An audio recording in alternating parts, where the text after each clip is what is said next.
ओम नमो भगवते वासुदेवाय। ओम नमो भगवते वासुदेवाय। ओम नमो भगवते वासुदेवाय।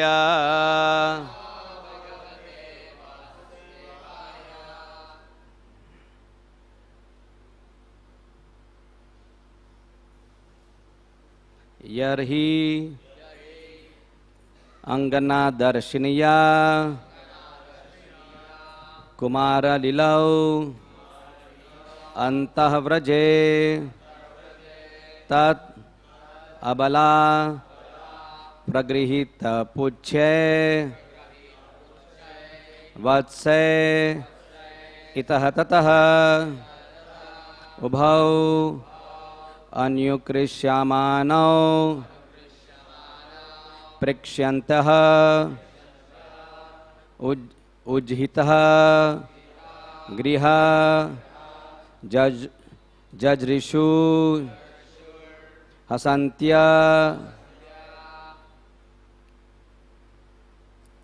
यर्हि अंजना दर्शिनीया कुमारलीलौ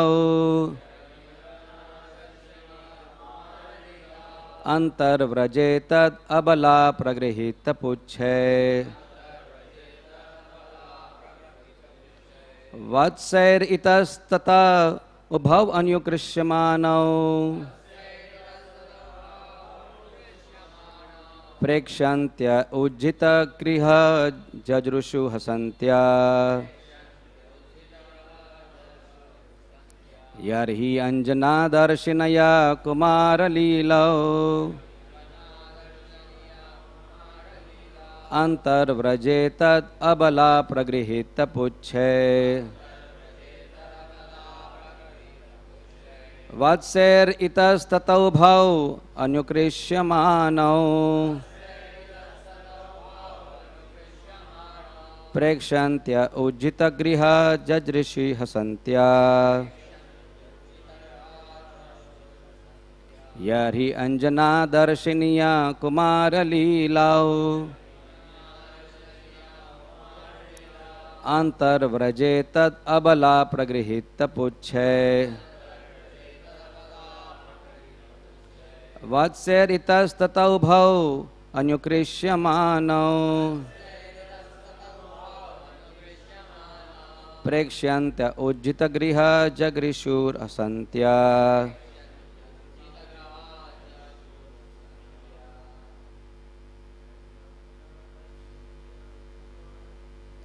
यर्हि अंजना दर्शनीया कुमारलीलौ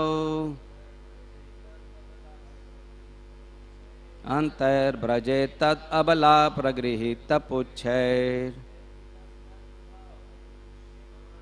वत्सैरितस्ततौ भौ अनुकृष्यमाणौ प्रेक्ष्यन्त्य उज्जितः गृह जगृषुर हसन्त्या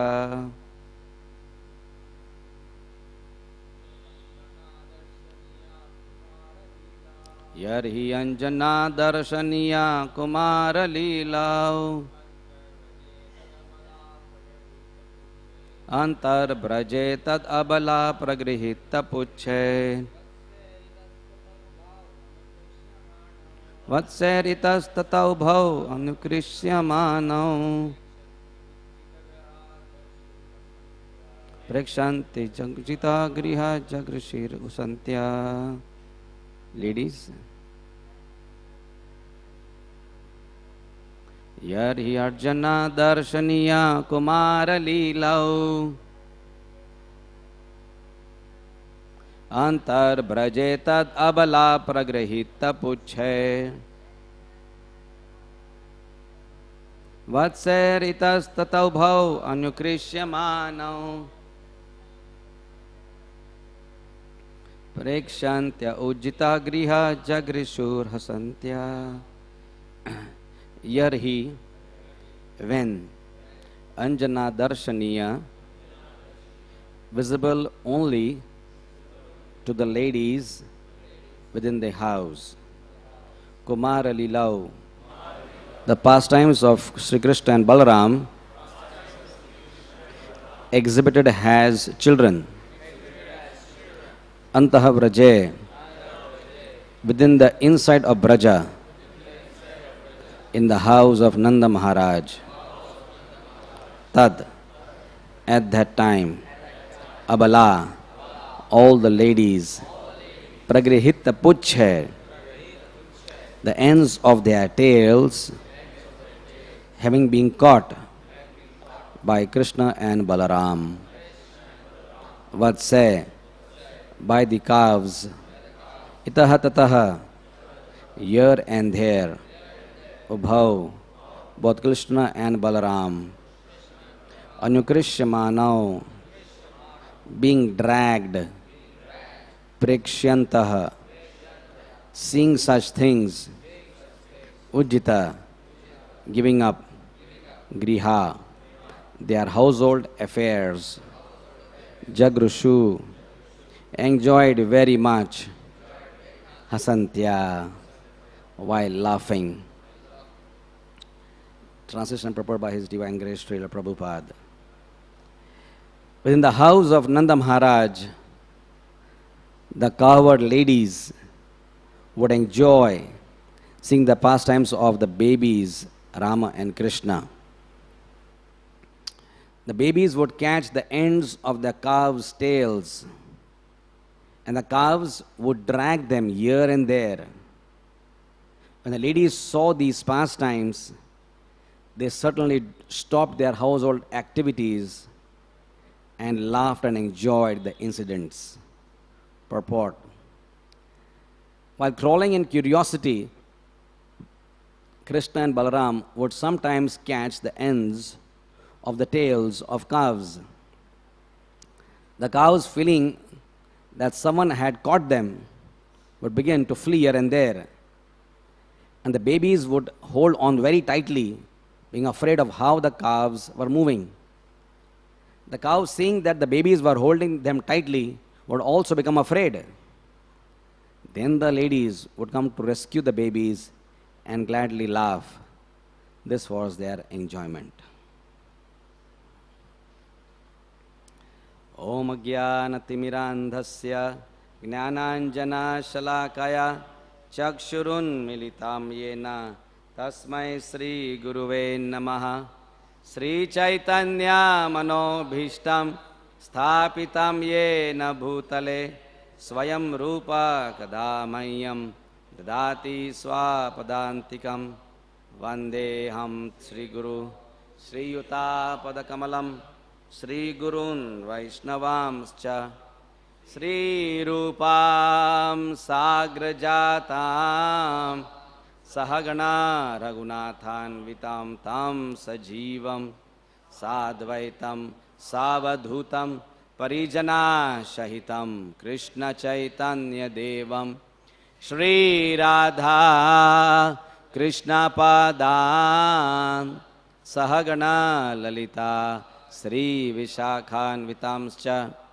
He Krishna Karuna Sindhu Dina Bandhu Jagatpate Gopesha Gopika Kanta Radha Kanta Namostute Tapta Kanchana Gaurangi Radhe Vrindavaneshwari Vrishabhanu Shute Devi Pranamami Haripriye Vancha Kalpatarubhyascha Kripa Sindhubhya Evacha Patitanam Pavanebhyo Vaishnavebhyo Namo Namaha Sri Krishna Chaitanya Prabhu Nityananda Sri Advaita Gadadhar Sri Vasadi Gaura Bhakta Vrinda Hare Krishna Krishna Krishna Hare Hare Hare Rama Rama Rama Hare Hare.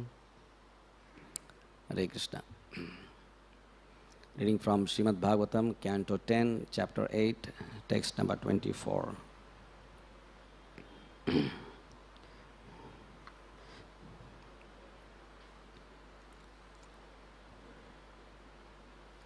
Yesterday, I met a lady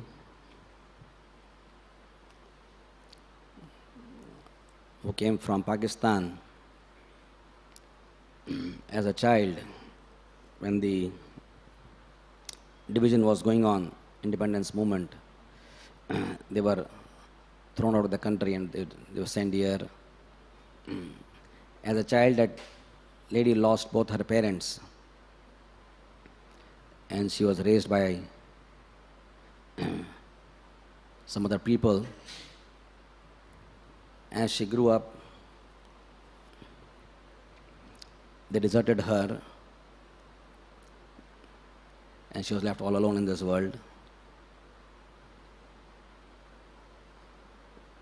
She passed her age of marriage, but the circumstances or whatever was happening in her mind didn't allow her to get married, so she remained unmarried all her life. There was no sustenance, no support for her life, so she was doing all odd jobs. She's now about 60 years plus. She's absolutely no relatives in this world, not a single relative in this world. Nobody who practically knows her or loves her. The BPO companies don't employ anybody who's above, I guess, 35 or something maximum, 30, 35. But somehow, after pleading, begging, urging, crying, she was allowed to work in a BPO company at 60. She sustained 2 heart attacks on the job. And she would be rushed to the hospital, and how she wished that she would die. But she never died both times. She survived. She suffered from diabetes for so many years. She would come to clinic often for the last 3 years, and I would treat her. And now when she had the last attack of heart attack, her heart failed, her lung failed. The company said, we can't keep such a person anymore. This is just too much for our company. It's just way beyond our rules to keep a person so diseased anymore. So she cried, she begged, she had no money to live. She would always keep changing every 11 months on a rental flat because she couldn't obviously afford a flat of her own. But she was thrown out of the company. And how she's housed by her community to stay in some hostel with the girls in a dormitory. This is the story of the material world. Just a very small insignificant sample of what the world has to offer. And how she was telling me yesterday that she wished to just die. I said, yes, haven't you seen it all now? What really is there for you to live in this world for? I said, yes, doctor, I want to die. And somehow they told me that you have survived after the discharge. I didn't want to survive. How many stories like this we all keep hearing all the time? And contrast this to the beautiful description of today's verse. And we are thrown into a realm of pure divinity, pure love, and just pure ambrosia oozing out of the hearts of every resident of that realm. Truly, the external energy makes a fool out of the soul. Prabhupada was saying that anybody who comes to material world is a rascal. I was hearing today in the morning. He said, anybody who is here is a rascal. We may think of Prabhupada calling rascal as somebody who is a Mayavadi or this and that, but he's talking about all of us also. Who have come to the world in a vain attempt to become happy. He says, we are all rascals. But today, this particular slok is a feast for the starving, deprived, impoverished soul. Just like when you go, these tourist companies have these brochures and they advertise, right? Come to Darjeeling, or come to Goa, or come to African safari, whatever, they have this different brochures, nice snapshots, uh, and the weary person who is tired of his world, of where he's living with frustration, anxieties, pressures, boredom, melancholy, wants to have a relief, so go to one of these places, sit in the Alps somewhere, sit on the seashore, and see the lions, the tigers, elephants maybe, and go and swim, do something different. So then he has these snapshots which offer some sort of relief for the moment. That is all within the realm of illusion. So even the pleasure there is in the realm of illusion. But today is a snapshot of something so real. The supreme absolute truth is getting dragged by holding the tail of a calf. It is such a beautiful description. And Shukdev Goswami really knows the techniques of advertisement, I'm sure. Just by telling us all these one slokas, he is drawing a picture. This sloka is not a shloka. This sloka is a picture, is a portrait of the divine realm of Vrindavan. Is it not? Just see what it says. So imagine. Actually, we don't have to imagine, but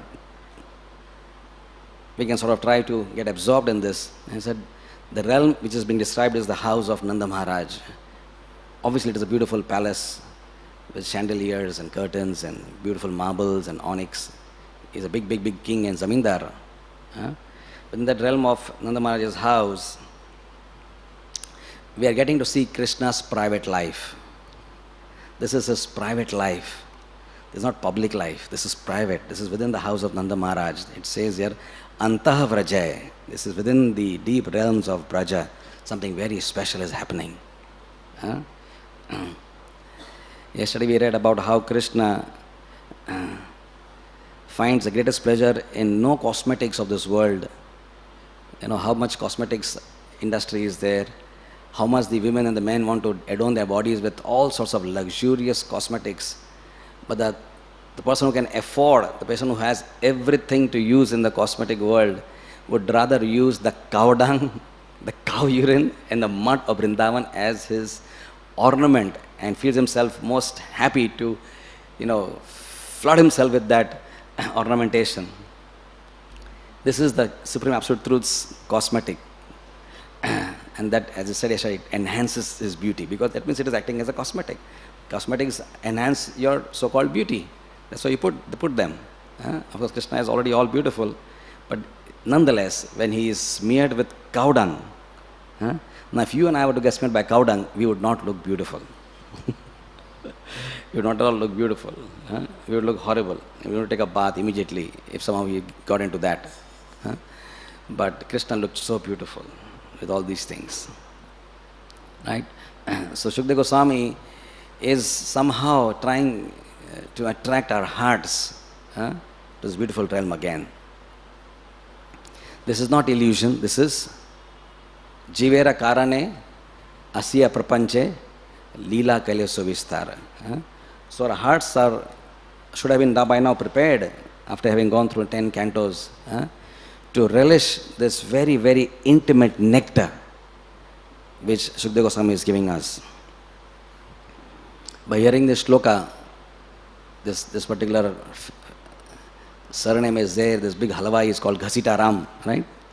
That Ghasita Ram is this is the shloka of Ghasita Ram, where Ram was getting ghasitawed in the land of Braja. This is the origin of the original Ghasita Ram word. It comes from this particular shloka. Obviously he's selling sweets, because what else would he sell? The land of sweetness, Madhurya Dham. So this particular shloka is like a very beautiful meditation. It's a very deep meditation, actually. Hopefully all of us as sadhaka bhaktas have gone through our study of Vedas in previous lives. Maybe you may not be, we don't know. But where that was just giving us all, like a desire tree, telling us all that we could fulfill in terms of our desires, a scripture which even Hitler could use for his warfare. Uh, all the scriptures, which all those Vedas, which gives you all sorts of material things which you can fulfill. And a little bit beyond that, you have the Upanishads, which somehow hint towards the absolute truth. They just give hints about what he is and what he is not. They don't talk about it directly at all. It's very, very indirect mentions of the absolute truth. So indirect that practically people miss the point. It's so indirect that nobody gets really the message of what actually is being talked about. It's so very indirect. So that's something which has happens in the lower scriptures. If you're lucky, we come to Ramayana and Mahabharata, where somehow the absolute truth is involved, where at least Krishna and Ram come in the picture. But then we're approaching him with the with motives of dharma, artha, kama and moksha.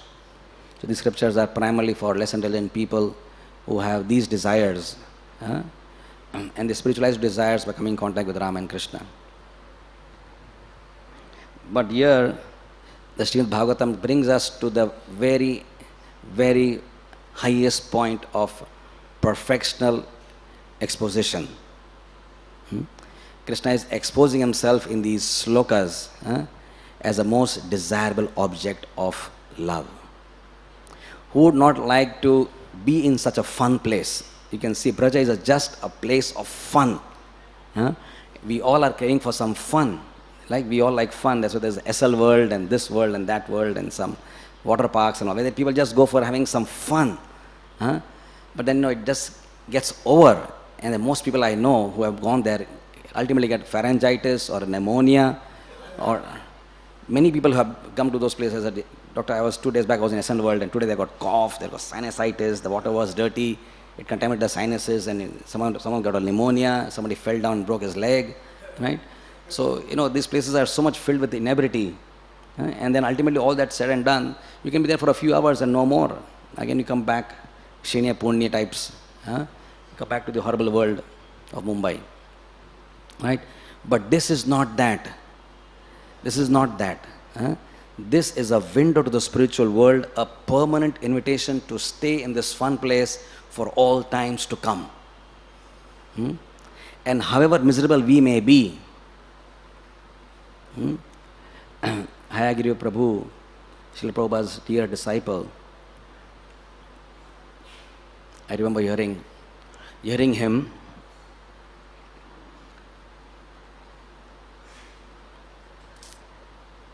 one of those who really received the very intimate love of Prabhupada's heart. He became his dearmost son. All this we are reading about, most of it was edited by Hayagiri Prabhu in those old days. He was an English literature professor in America, and he took the whole stack of Prabhupada's books to translate and edit.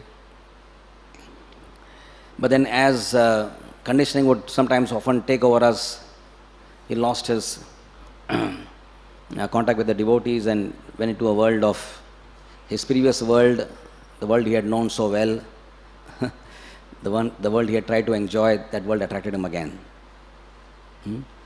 And somehow he was estranged from the real world of Krishna's devotees. But then he was found at Goa by one of our dear devotees from Mumbai in a state of abject desertion and suffering. That was a desire to somehow find him wherever he is. He was brought, we saw him at Khara Center. That time he had already contracted prostatic cancer which had spread in his spine. He could not sit, he was in severe pain. He was taken to New Vrindavan. And then a question was asked to him, and this is the point. That Hayagiri Prabhu, do you really believe in Krishna? Do you really believe that all that is said in scripture is true? And nobody would like to lie when you're about to die. Right? A dying man doesn't speak lies. Definitely not Vaishnavas. He had to speak what is in his heart. He couldn't create. There was no facade anymore. Everything was finished. His life was getting finished. His spine was broken. His prostate was cancerous. It spread everywhere. He was in abject, intolerable pain, and nothing could relieve that pain. And the only solace was for Krishna and Krishna's devotees. And he said yes. I believe everything that is said is true. Prabhupada was not wrong, he was right. And he says with such confidence, he says with such conviction. He was given sannyas at the time of death because he was truly detached from all things of this world, attached only to Krishna. And the last part of his life, he became again, his Krishna was aroused. It was just some mud for a few years, covering his brilliant soul, which has served Prabhupada so dearly. That mud was removed in no time, and his brilliant Krishna consciousness shone forth, and he ascended to the higher realms. Right? So we want to believe all these things. This is the real solution to all suffering. When we are about to die, when such things are spoken to us, it will really give us an impetus to go to that world. Because hopefully by now, we have released our anchors while we are rowing our boats.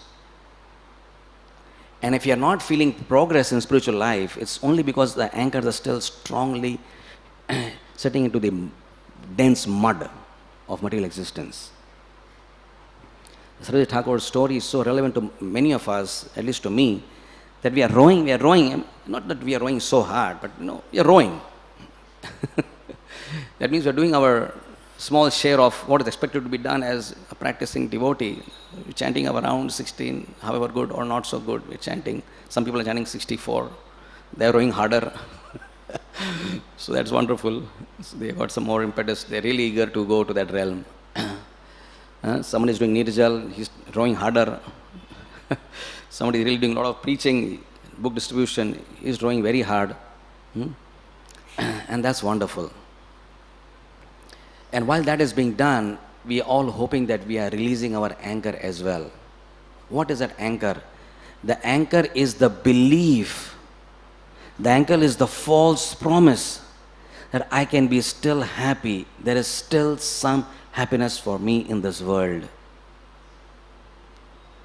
We have heard this umpteen number of times that there is no pleasure. It is a stool house. Flush the stool and get out. We heard this dramatic, graphic description of the material world from Prabhupada. But we will not, Krishna here is giving us a chance to attract our souls forever by revealing his confidential pastimes in these shlokas. He wants to attract our Jivera Karan. He is all attractive. Just for us, Jivera Karan, he is doing these beautiful pastimes right here in this material world where anyone and everyone can see, hear, feel, experience these pastimes within his heart. And then the Deja Vu phenomenon will take place. Yes, we had been there. We had been seeing these things. We were experiencing these things once upon a time, millions of billions of lifetimes ago. We were here. But we have simply, as Prabhupada said, we have what? Forgotten. Spiritual, material life is all about simply forgetfulness. And this Bhagavatam study, this Bhagavatam slokas, these Bhagavatam classes are simply here to remind us, to revive this state of amnesia. By hearing this again and again, we will identify ourselves with these phenomena of the spiritual world and feel less connected with the phenomena of the material world. But where the stories of this world will not attract us. You take any paper and immediately when you see a paper, is it not, we always want to, we know it's all crap, but somehow some newspaper is lying somewhere that reflects this. You want to just look through it, something, is there some juice there? Is there some nectar there which I can really, really start licking? But it's not there.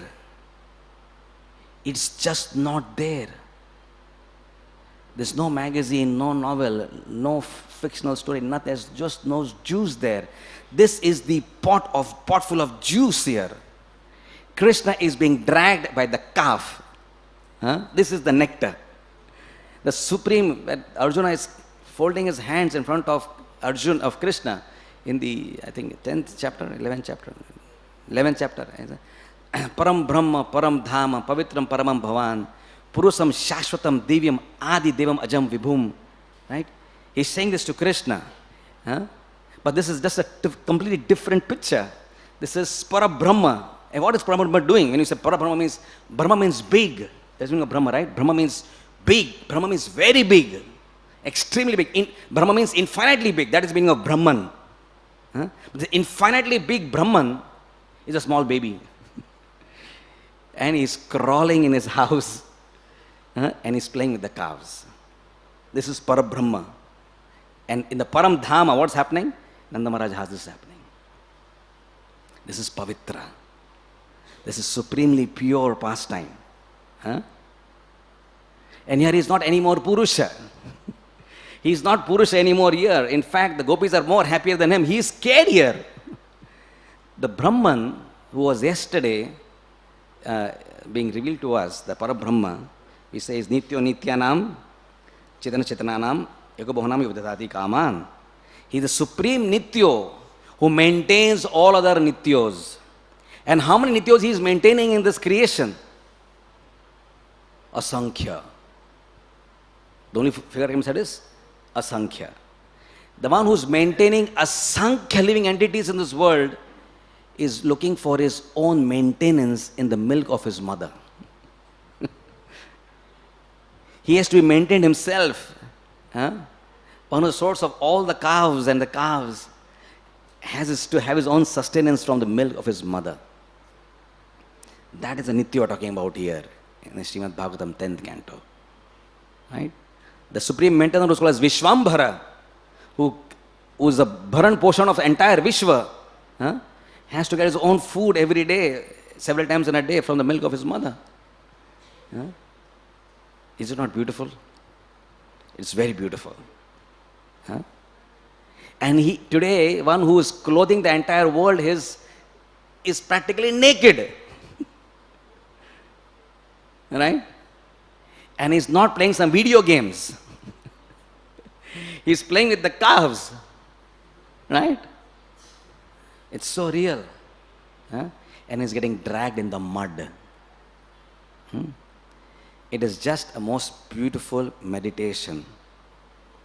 Just so similar to the meditation of Satyavrat Muni's Damodar Leela.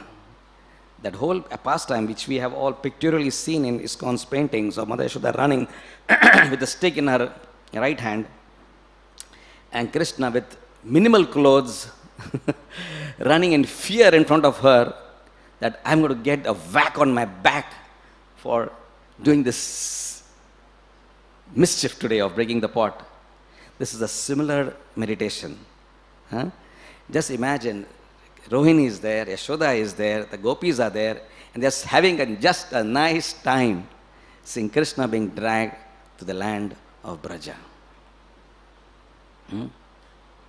If only we could get our hearts absorbed. It is very truly said that bhakti is all about only one word. Bhakti is all about only one word, and that is absorption. And it is these beautiful slokas which Prabhupada called as the windows to the spiritual world. Right here sitting in Mumbai, the most degraded, one of the degraded cities in the world, with the complete, cloud of Maya covering everybody practically, we can just open one sloka of the Bhagavatam and look through. And what do we find? We find the reality of the spiritual world. So today our hearts are filled with unlimited gratitude. To Srila Prabhupada, to our beloved spiritual masters of all the entire parampara, for preserving these beautiful, beautiful things for us to receive even right here and now in the 21st century. How grateful we are today for these books, that we are reading them and really allowing our hearts to get attracted to the most beautiful pastimes of the absolute truth. And it is so much higher than any realm we can think of. It's way beyond Vaikuntha also. Vaikuntha is simply, in one sense, absence of Kuntha. So here everybody is in Kuntha, and there everybody is without any Kuntha, without any anxiety. And it's a great place to be there. It's a great place. It's a spiritual world. It's definitely a great place to be in, because there is no kunta, no suffering. Everyone is simply loving Narayan. But just look at what we are being offered. As I said before, the rascal population of all of us. A rascal is not worthy of, he should not get any. Rascal should just be, a rascal gets his, what does a rascal deserve? He deserves nothing because he's a rascal. But a rascal population like us, we are not getting Vaikuntha. We are getting an exposure to the highest. We talk of high, higher, and then we talk of the highest. Is there anything higher than this? Is there higher thing than this? To see Ghasita Ram. Is there anything higher than Ghasita Ram? Ram being Ghasitofied in Braja. Is there anything higher than this? No. There's nothing higher than this. This is the highest thing. And if you're not attracted to this, then it is just complete Durdevam Idrasham Ihajani Nanu Araga. If these slokas of Tantra don't attract our hearts powerfully, as they're supposed to, because the supreme magnet is exposed here. The magnet of Krishna, exposed with all its finities, is now sort of being exposed. And if the iron-like filings of our heart are not attracted to these things, then Durdevam Idrasham. That means we need a lot of rubbing of the iron filings.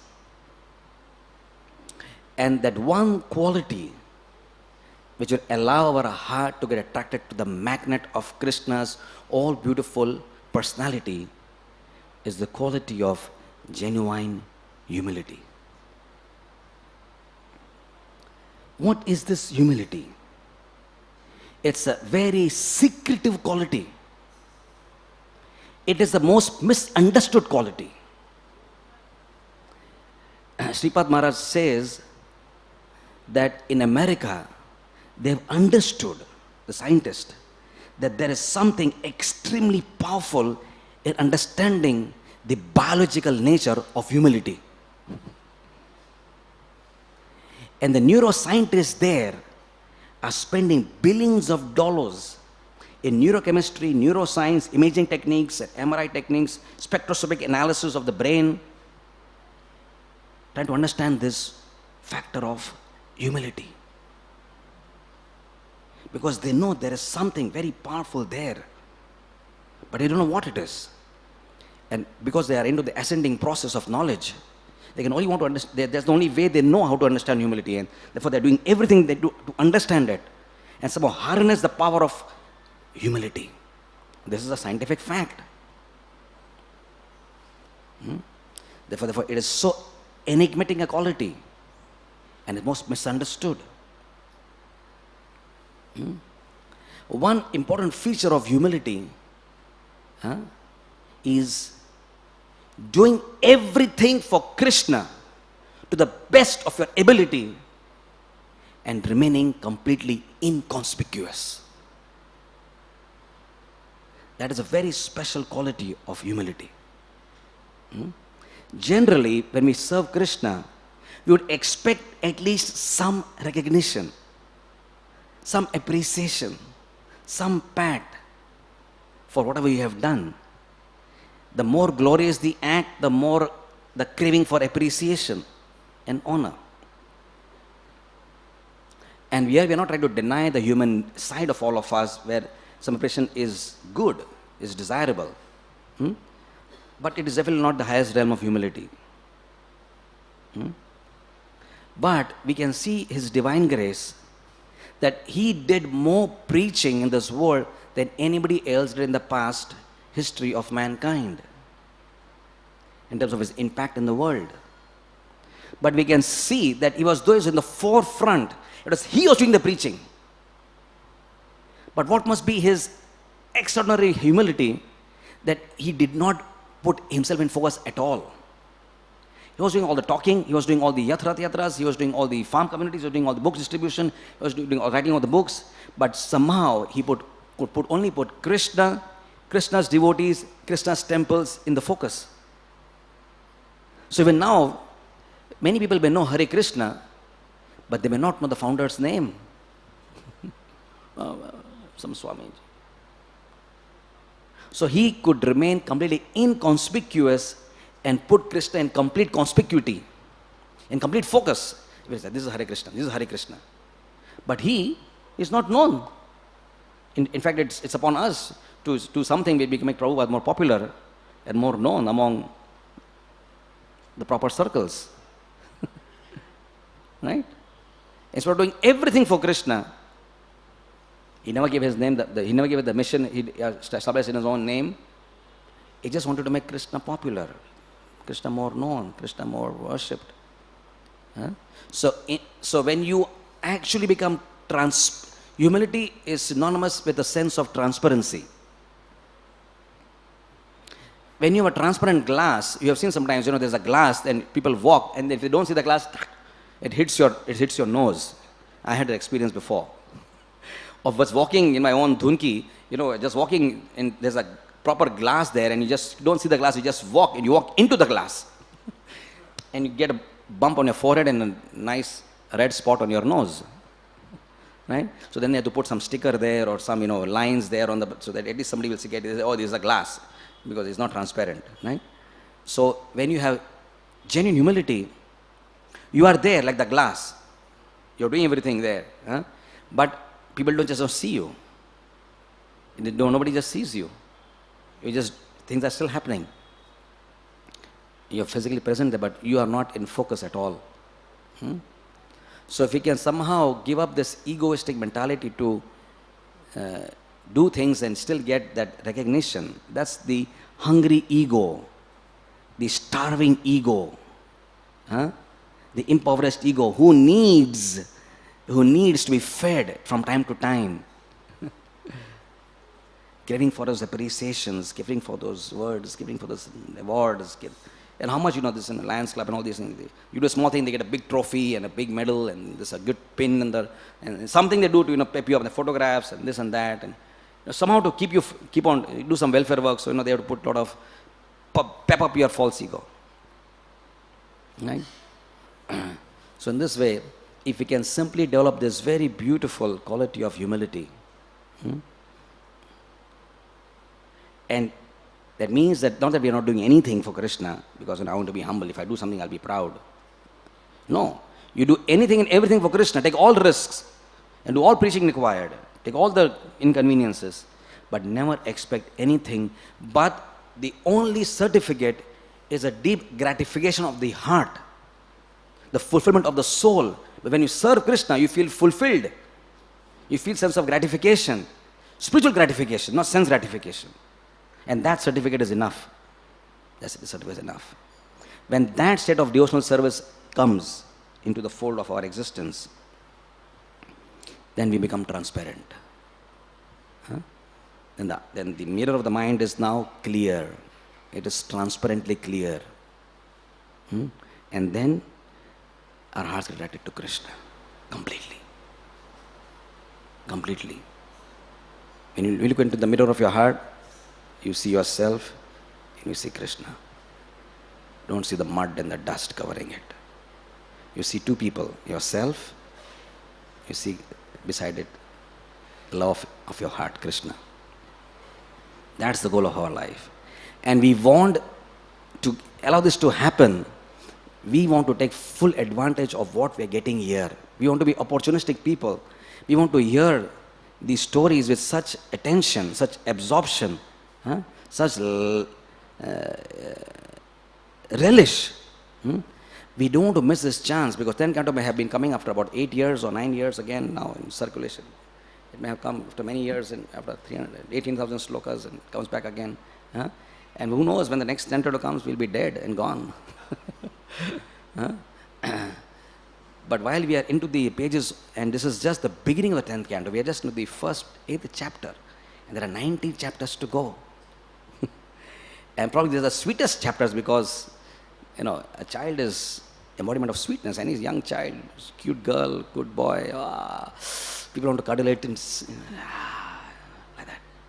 This is the most beautiful child. Crawling, is crawling. We have seen pictures of Krishna crawling, right? Krishna is crawling and he has his laddu in his hand. And today he's getting dragged. He's getting dragged. Dragged in the land of Braja, holding the calf. The calf is scared, Krishna is scared, and everyone around is simply enjoying the scene. They're having a good time. Having just a good time. It's Krishna's pastimes, right? So let us pray for that particular those three beautiful words, as you've been told. Let us be sincere, let us be serious, and let us become free from all ulterior motives. These are the three most beautiful words: to become serious, to become sincere. And when we just practice our Krishna consciousness with this motivation, this is the only motivation, the motivation to become more sincere, become more committed to our process, and simply give aside all these things which are ulterior motives, desire for name, fame, recognition, pleasure, this, that. As long as these are all these are the anchors we talked about. These are the anchors which are going to keep us here. Even though while rowing, we are not really getting anywhere most of the time. We're getting very slowly till the anchors are kept here. So we want to get rid of these anchors of ulterior motives, and then our hearts get powerfully attracted to the all beautiful magnet of Krishna.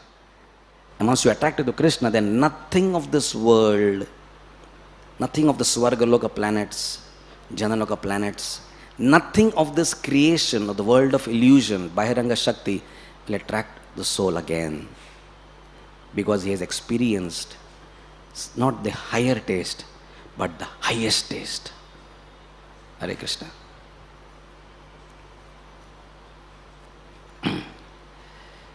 Any questions, any comments? Sri Gasitaram Bhagavan ki. Okay, sorry. Yeah, one question we'll take.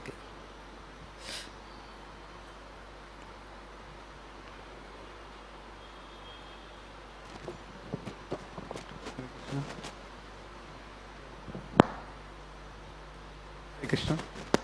Hare Krishna. For your observing class. So you mentioned about Prabhupada putting Krishna in the front, and in I want to know how, as practicing sadhaka, we keep our motivation pure. Sometimes we have pure motivation, sometimes we are confused and bewildered, and we find there, and back and forth happening. Yeah. So how do we stay proper? It's not something which we can do, right? It requires Krishna's grace, definitely.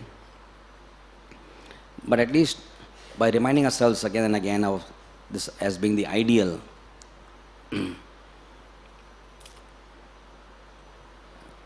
that our OT motivation when we are serving, what is pure motivation of service?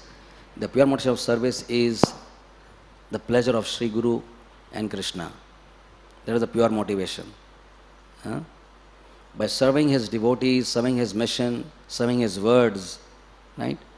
We are aware that we are reaching the lotus feet of our spiritual master. Right? So that is our pure motivation. And we want to be deeply convinced about this first. We want to be convinced about this first. That in itself is a very, very, very beautiful thing. That is so high in itself that I am doing this and it will please my Guru, it will please Krishna, right? That itself is such a lofty ideal that I don't want to have all these other lower ideals, lower desires which are there, getting name and fame. So that in itself is such a fulfilling process. That everything is there. I don't need anything more than this. And even some other motivations are there, as I said, by hearing, and of course there are examples amongst us who are around, who are really serving Krishna without any motive. We can see that really, really is completely surrendered to Krishna, and they absolutely know about the motivation.